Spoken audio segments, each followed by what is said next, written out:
بسم الله الرحمن الرحيم. الرحمن علم القرآن، خلق الإنسان علمه البيان. الشمس والقمر بحسبان، والنجم والشجر يسجدان. والسماء رفعها ووضع الميزان، ألا تطغوا في الميزان. وأقيموا الوزن بالقسط ولا تخسروا الميزان. والأرض وضعها للأنام، فيها فاكهة والنخل ذات الأكمام، والحب ذو العصف والريحان. فبأي آلاء ربكما تكذبان؟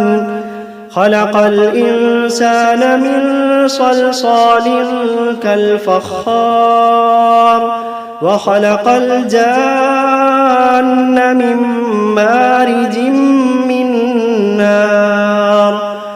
فبأي آلاء ربكما تكذبان؟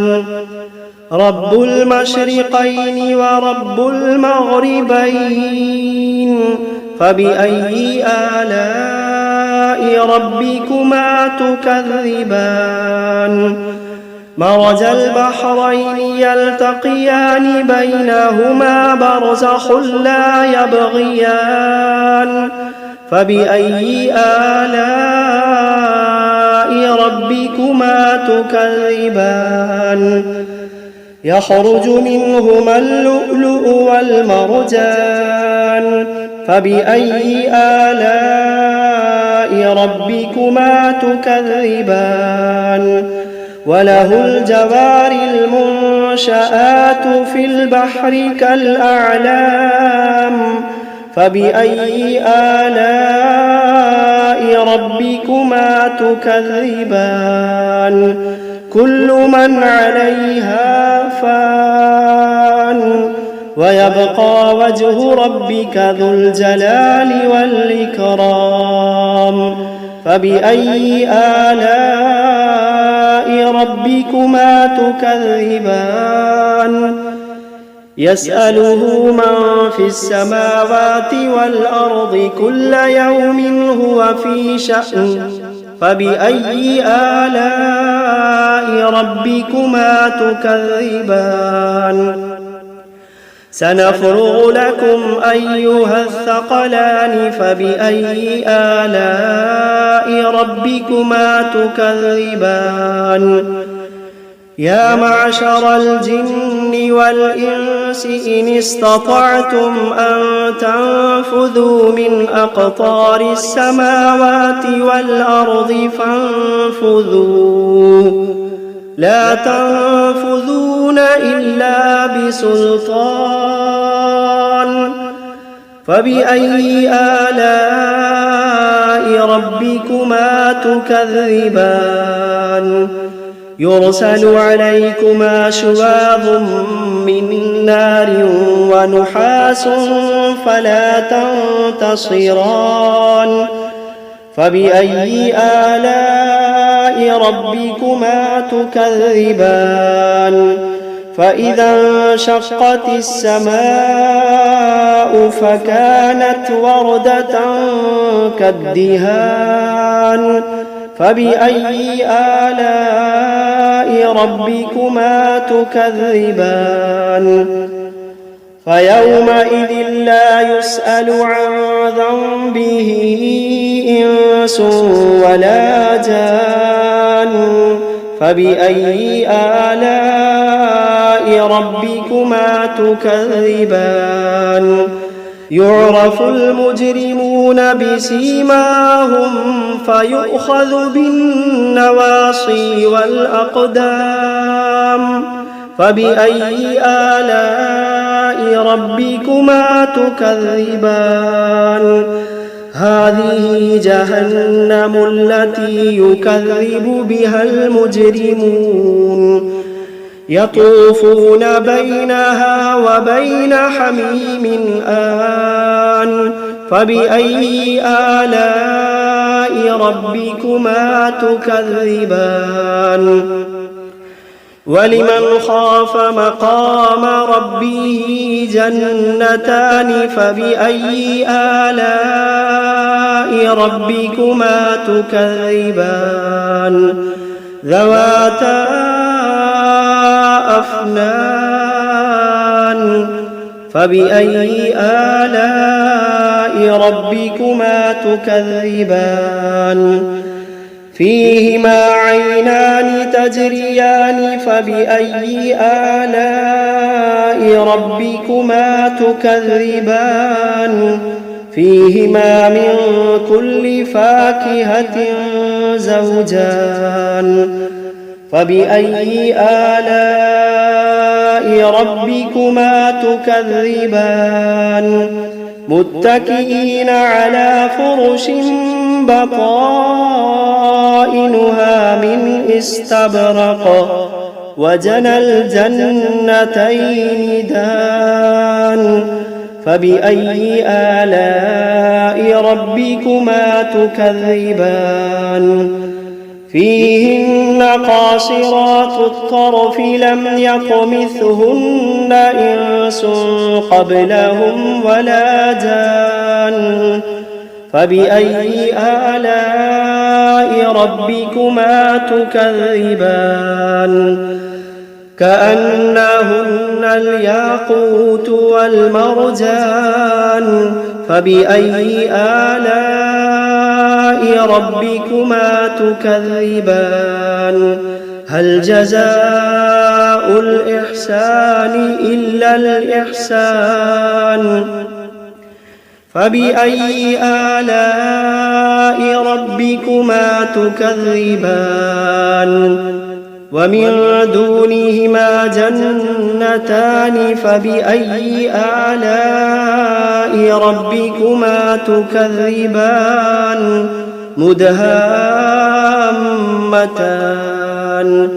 فبأي آلاء ربكما تكذبان فيهما عينان نضاختان فبأي آلاء ربكما تكذبان فيهما فاكهة ونخل ورمان فبأي آلاء ربكما تكذبان فيهن خيرات حسان فبأي آلاء ربكما تكذبان حور مقصورات في الخيام فبأي آلاء ربكما تكذبان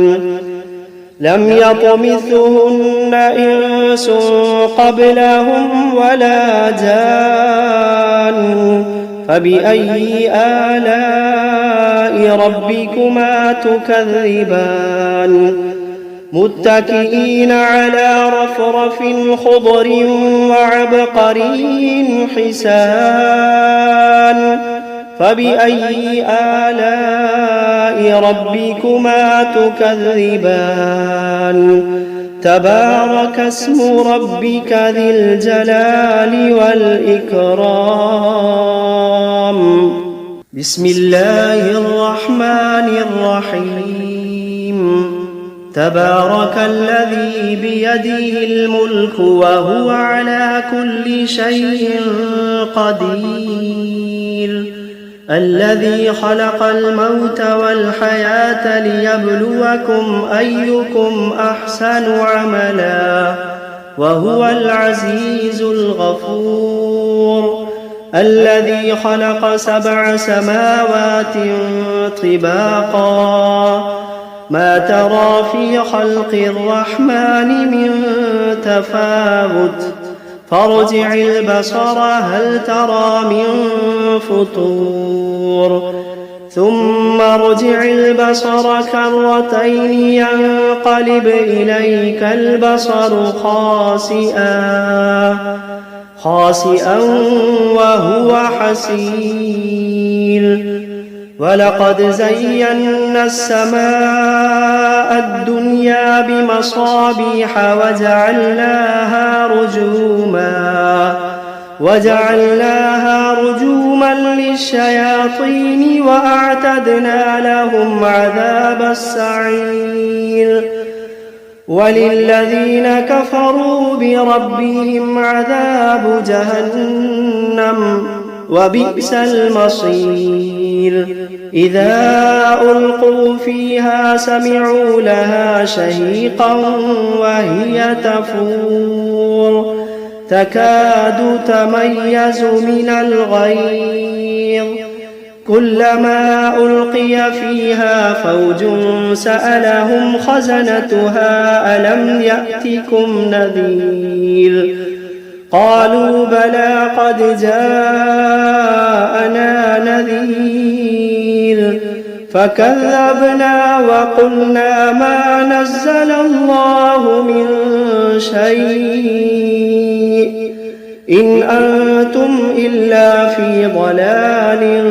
كبير وقالوا لو كنا نسمع أو نعقل ما كنا في أصحاب السعير فاعترفوا بذنبهم فسحقا لأصحاب السعير إن الذين يخشون ربهم بالغيب لهم مغفرة وأجر كبير وأسروا قولكم أو اجهروا به إنه عليم بذات الصدور ألا يعلم من خلق وهو اللطيف الخبير ألا يعلم من خلق وهو اللطيف الخبير هو الذي جعل لكم الأرض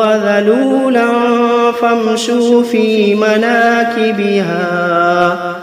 فامشوا في مناكبها وكلوا من رزقه وإليه النشور أأمنتم من في السماء أن يخسف بكم الأرض فإذا هي تمور أم أمنتم من في السماء أن يرسل عليكم حاصبا فستعلمون كيف نذير ولقد كذب الذين من قبلهم فكيف كان نكير أولم يروا إلى الطير فوقهم صافات ويقبضن ما يمسكوهن إلا الرحمن إنه بكل شيء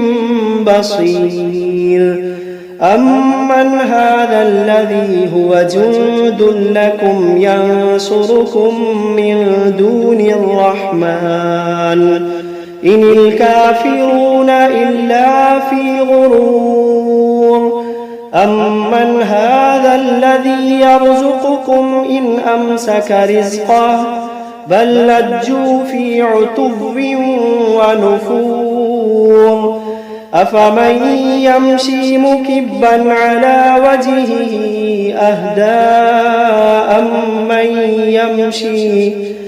أمن يمشي سويا على صراط مستقيم قل هو الذي أنشأكم وجعل لكم السمع والأبصار والأفئدة قليلا ما تشكرون قل هو الذي ذرأكم في الأرض وإليه تحشرون ويقولون متى هذا الوعد إن كنتم صادقين قل إنما العلم عند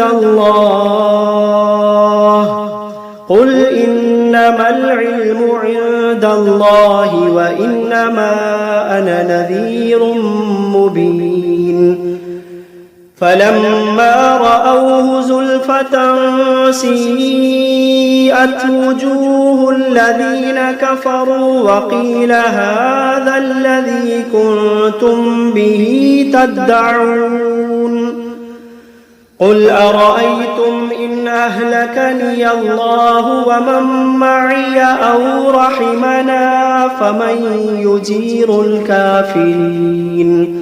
فمن يجير الكافرين من عذاب أليم قل هو الرحمن آمنا به وعليه توكلنا فستعلمون من هو في ضلال مبين قل أرأيتم إن أصبح ماؤكم غورا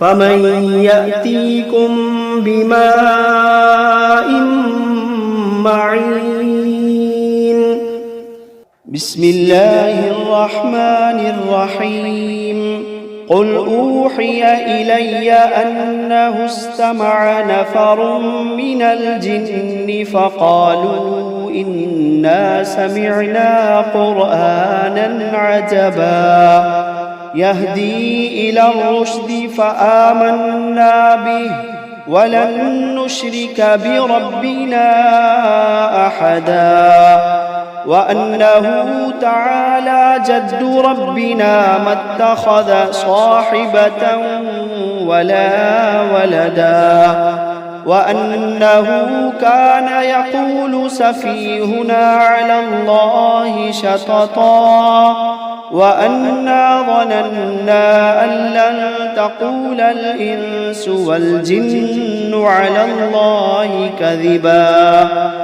وأنه كان رجال من الإنس يعوذون برجال من الجن فزادوهم رهقا وأنهم ظنوا كما ظننتم أن لن يبعث الله أحدا وأنا لمسنا السماء فوجدناها ملئت حرسا شديدا وشهبا وأنا كنا نقعد منها مقاعد للسمع فمن يستمع الآن يجد له شهابا رصدا وأنا لا ندري أشر أريد بمن في الأرض أم أراد بهم ربهم رشدا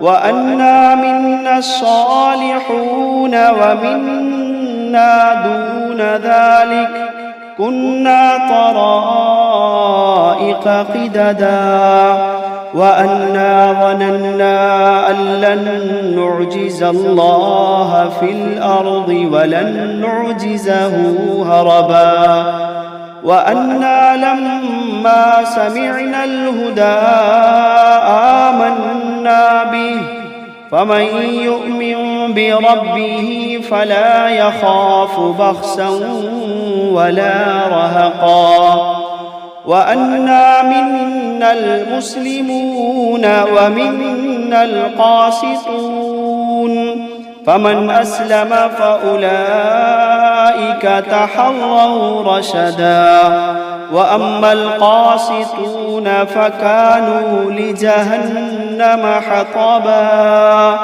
وأن لم استقاموا على الطريقة لأسقيناهم ماء غدقا لنفتنهم فيه ومن يعرض عن ذكر ربه يسلكه عذابا صعدا وأن المساجد لله فلا تدعوا مع الله أحدا وأنه لما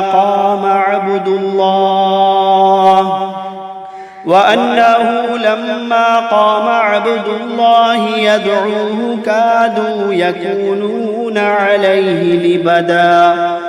قل إنما أدعو ربي ولا أشرك به أحدا. قل إني لا أملك لكم ضرا ولا رشدا. قل إني لا أملك لكم ضرا ولا رشدا. قل إني لن يجيرني من الله أحد. قل إني لن يجيرني من الله أحد ولن أجد من دونه ملتحدا إلا بلاغا من الله ورسالاته ومن يعص الله ورسوله فإن